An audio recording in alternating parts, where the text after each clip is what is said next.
You found it. Your home for the best content on your favorite team, the Fighting Tigers of LSU. Do us a favor. Subscribe to the channel. Leave your comments below. Be sure to smash that like button.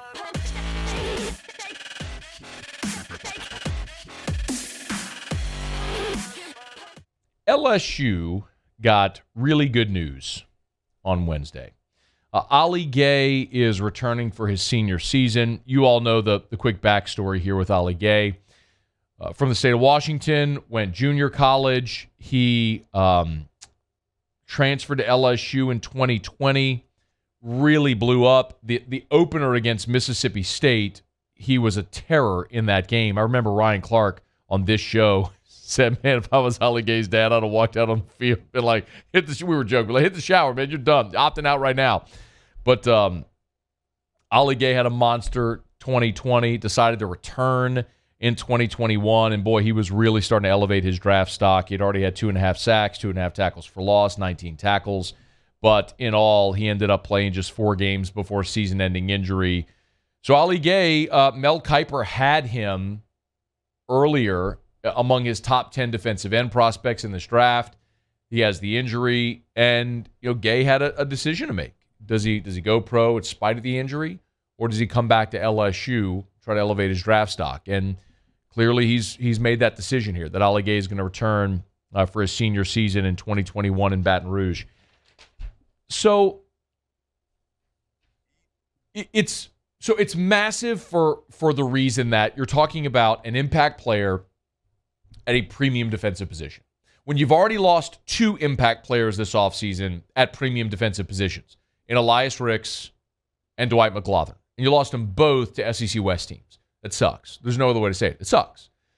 You've gotten the great benefit of getting Micah Baskerville back at a position of great need where you were paper thin.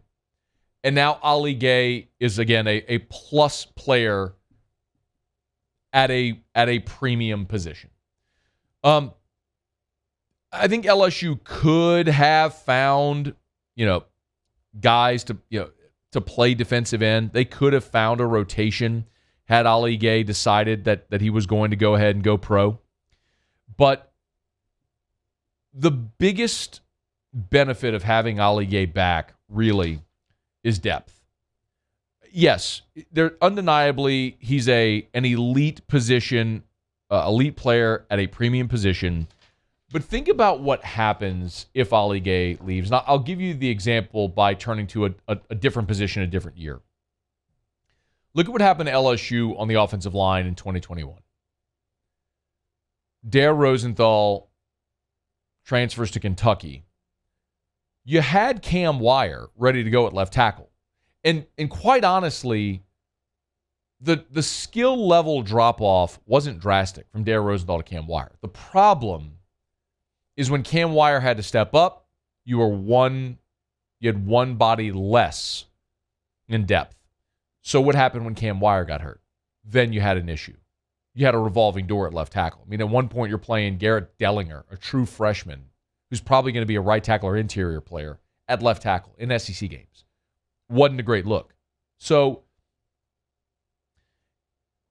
if Ali Gaye had decided to go pro, you could have made it work. I mean, B.J. Ojulari is still a really elite edge rusher. He was top 10 in the conference this year in sacks. And you could have made it work opposite him with any number of guys. Maybe it's Mason Smith playing defensive end. Maybe it's Quincy Wiggins coming in and giving you really good rotation. Maybe it's a veteran guy like Sony Fanua or Jarrell Cherry giving you a lot of reps over there. Xavier Carter taking a step up. You go into the transfer portal. My point is, you could have made it work.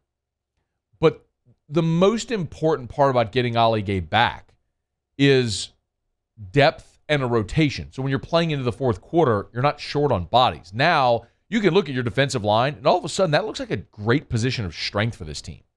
When you look at that defensive line with Gaye and Ojulari as your ends, and if you're playing 2 interior tackles, and if it's Mason Smith and Jaquelin Roy, well, that's a hell of a front four. And you've got bodies that can rotate behind them.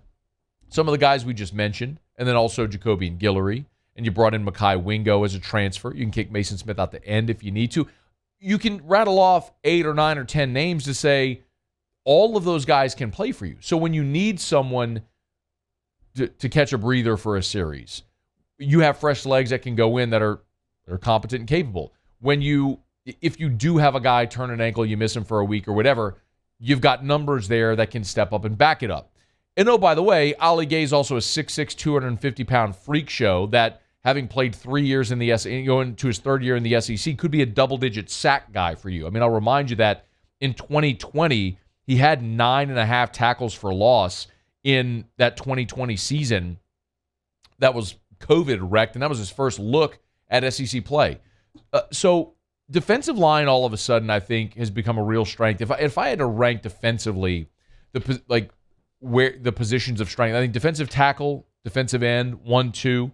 I think safety is your next strongest position, especially adding Joe Fouché. And I guess if you count Gregory Brooks as a nickel safety, depending on what Jay Ward happens, I guess your options at Sage Ryan, your options at safety are so good there. Then linebacker, then cornerback. Your linebacker has been eased a bit by getting West Weeks and by getting Micah Baskerville returning for his senior season. You're better there now. You're still thin. You don't have great depth, but at least you have enough numbers there to start really when you're too deep.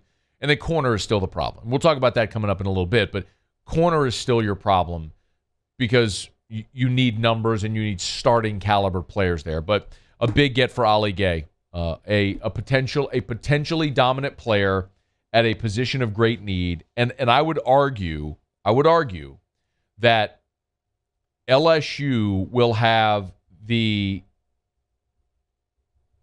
second best pass rushing tandem in the SEC for this coming year, for 2022. Bama's got Will Anderson and Dallas Turner both back. And both those guys were in the top 10 in the conference this past year. And there's other spots, other guys in the league that are returning that were among the top 10. Like if you look at the top 10 sack leaders from this year, Will Anderson led the league with 18 sacks. He's back. Sam Williams from Ole Miss was second with 13. He's gone. Phil Mathis from Bama had 9. He's gone. Derek Hall from Auburn. Tyree Johnson gone.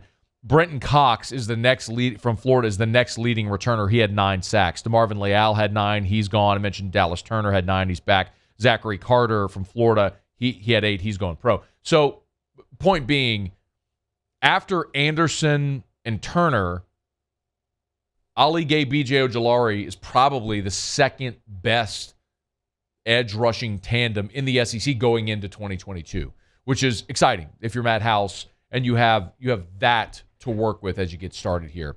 That core to work with. Your defensive line is really solidified here in the past few days. So great news with Ali Gaye returning for the 2022 season.